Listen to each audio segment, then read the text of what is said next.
سارے مرید ہیں، یہ مراد ہیں، کچھ تو فرق ہونا چاہیے کہ عمر بن خطاب رضی اللہ تعالیٰ عنہ کو اللہ کے پیغمبر نے اس قدر مانگا کہ اللہ رب العالمین نے دعا کو قبول کر لیا۔ فرمایا عمر بن خطاب کی وجہ سے اسلام کو جو عزت ملی ہے یا ملے گی وہ کسی کے آنے سے نہیں مل سکتی۔ تو عمر بن خطاب رضی اللہ تعالیٰ عنہ وہ شخص ہیں کہ جن کو مانگ کر لیا گیا اور اسلام نے مانگا۔ اسلام کو عمر کی ضرورت تھی، عمر کو تو اسلام کی ضرورت تھی ہی۔ آپ فرمایا کرتے تھے مجھے جو عزت عظمت ملی ہے اسلام کی وجہ سے ملی ہے، یہ تو آپ کا تقوی کا عالم ہے، لیکن اسلام کو عمر کی ضرورت تھی۔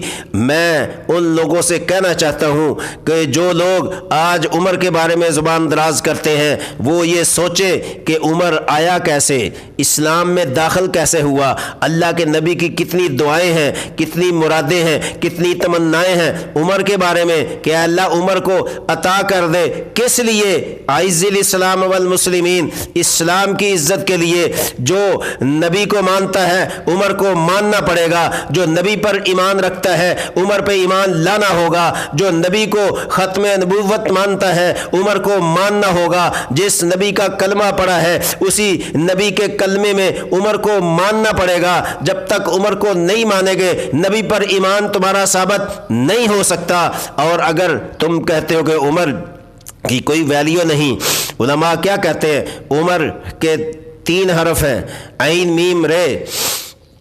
جب علماء نے اس پر تحقیق کی، عمر کے لفظ پر تحقیق کی، تو فرمایا کہ عمر کی عین جو ہے وہ علی سے ہے، عمر کی میم جو ہے وہ محمد سے ہے، اور عمر کی رے جو ہے وہ رب سے ہے۔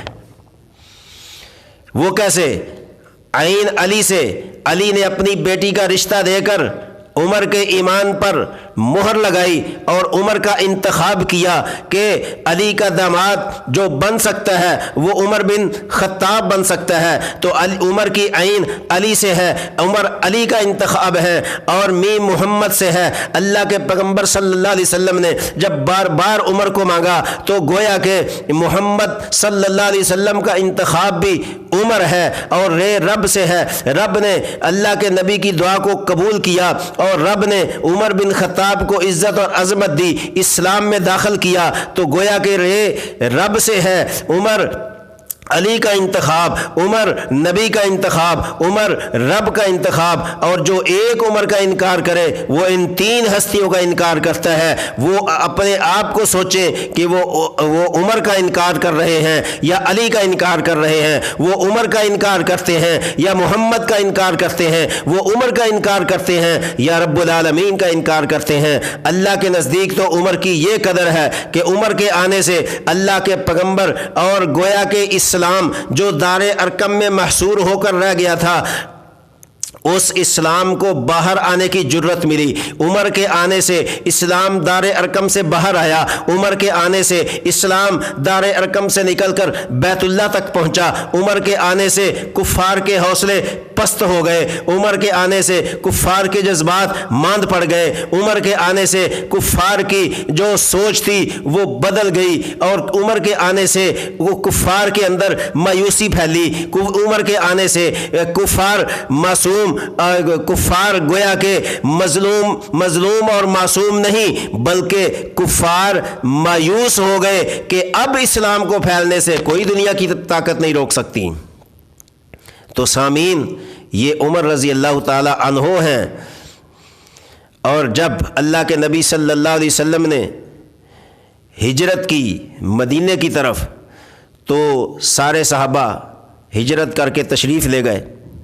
اللہ کے نبی صلی اللہ علیہ وسلم سے اجازت مانگی عمر بن خطاب رضی اللہ تعالیٰ عنہ نے، کہنے لگے یا رسول اللہ، جس طرح صحابہ گئے ہیں ہجرت کر کے، یعنی آرام سے پرامن طریقے سے، عمر ویسے نہیں جائے گا۔ فرمایا پھر کیسے جائے گا؟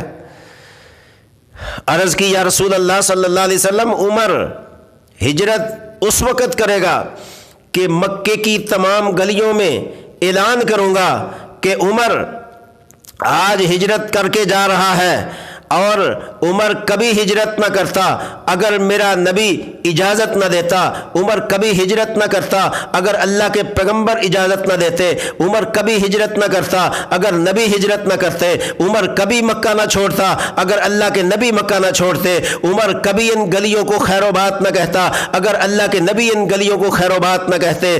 اگر عمر آج ہجرت کر رہا ہے تو اپنے نبی کی سنت کو اپنا کر، اپنے نبی کے طریقے پر چل کر ہجرت کرنے کا ارادہ رکھتا ہے، لیکن مشرکوں، کافروں، کہیں یہ نہ سوچنا کہ عمر چھپ چھپا کے ہجرت کر کے چلا گیا، عمر ہم سے خفیہ طور پر مکہ چھوڑ کر چلا گیا۔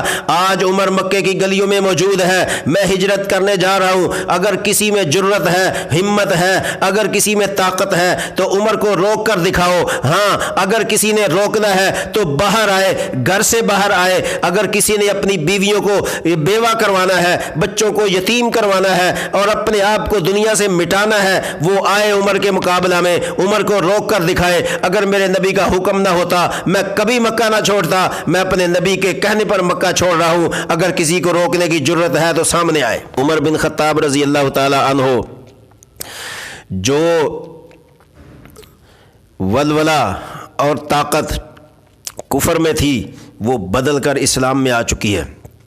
تو سامعین، یہ عمر بن خطاب رضی اللہ تعالی عنہ ہیں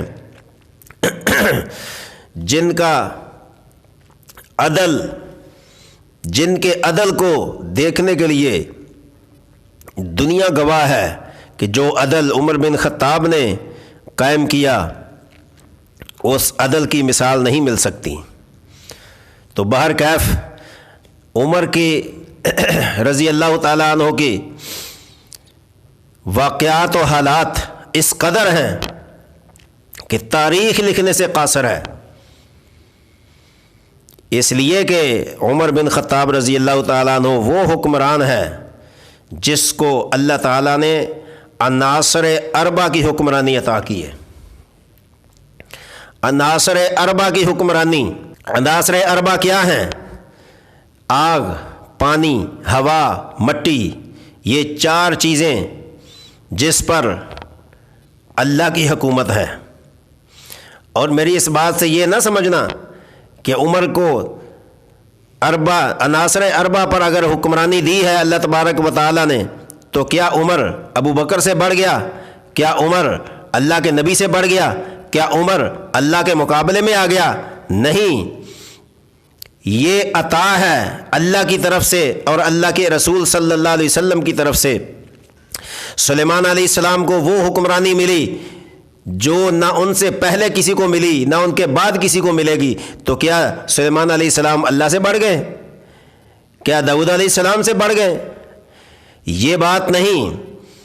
اللہ کی مرضی کے مطابق جو چیز اللہ اپنی رضا سے عطا کرے، نبی کی اطاعت کی برکت سے عطا کرے، اس پر مقابلہ نہیں۔